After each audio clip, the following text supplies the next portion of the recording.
At the edge of the next town, where dead startups sleep, sits a man worn and gray with dark secrets to keep.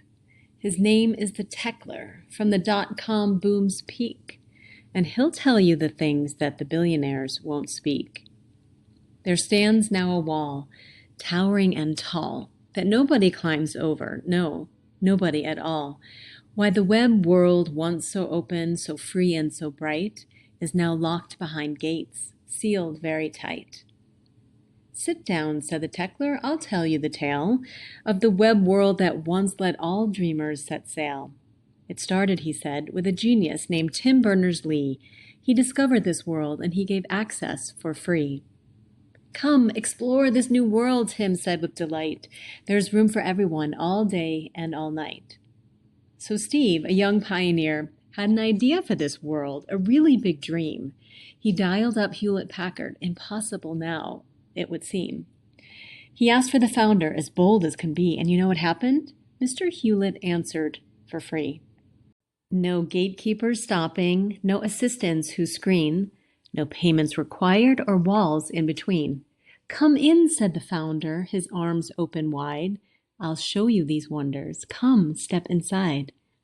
I'll give you the supplies and I'll draw you the maps. I'll even teach you to navigate all of the traps." For helping young explorers discover new ground is the greatest business that I've ever found. So Steve learned and tinkered and he built something new with help from the pioneers who taught what they knew. He called it an apple, not a fruit from a tree, but a compass, a tool for explorers like you and like me. The doors had been opened. The trails were made clear. Each new adventurer was helped by a generous pioneer. For all of this was the way in that time, before the big wall. The old explorers had no problem answering each call. But the takers, they called them, the early explorers who came, saw all of that richness and claimed it as their own domain. "Look here," cried the first one with eyes full of greed. "This gold shall be mine, all mine, yes, indeed." Jeff built something new, an outpost, a shop called a site. He sold to the settlers from morning till night, and soon he grew richer than anyone dreamed, with billions of dollars that endlessly streamed.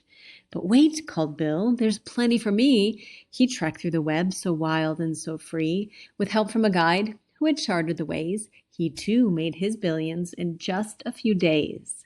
Later came a Mo, Larry, and Curly unlikely brigade, who didn't need any genius to get themselves paid.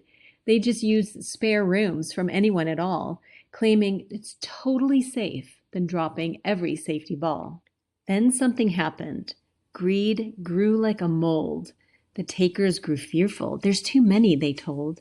"There's too many winning," the first taker cried. "They're using our pathways, our knowledge, and our guides." You see, the mentors, the teachers, and the generous pioneers who had opened the pathways and inspired their peers had dreamt of a world where this knowledge was shared. But once the takers made their billions, they no longer cared.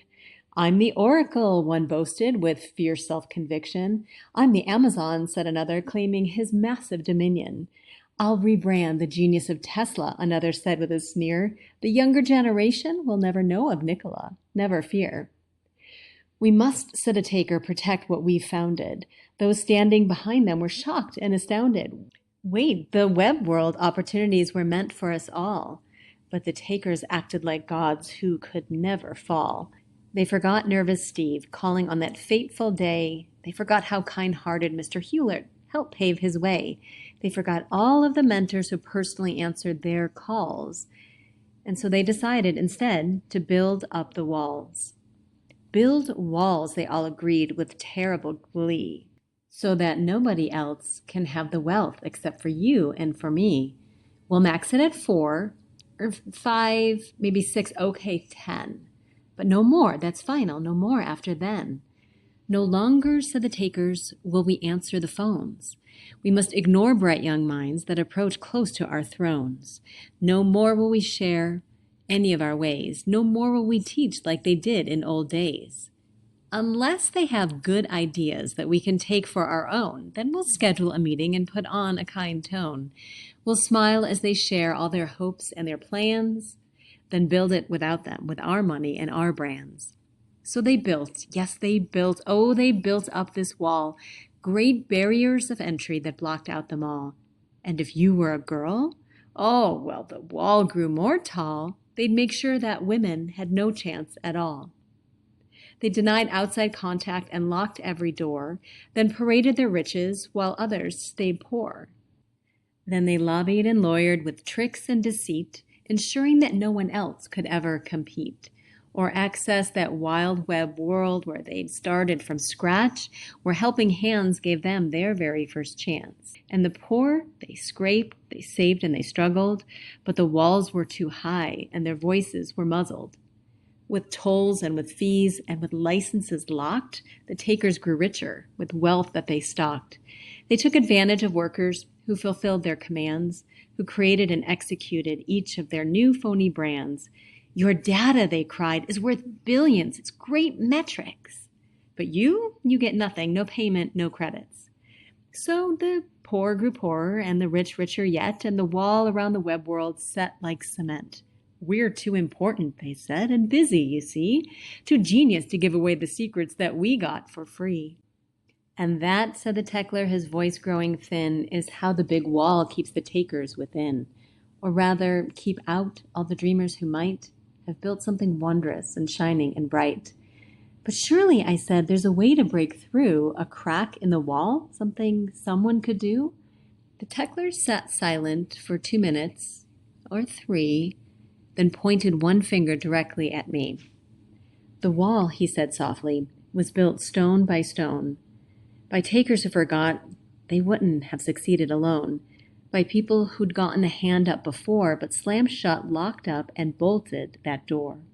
But walls, they can crumble when people unite, when they stand together and fight the good fight, when they lift up each other instead of compete, when we all work together, then the web is complete.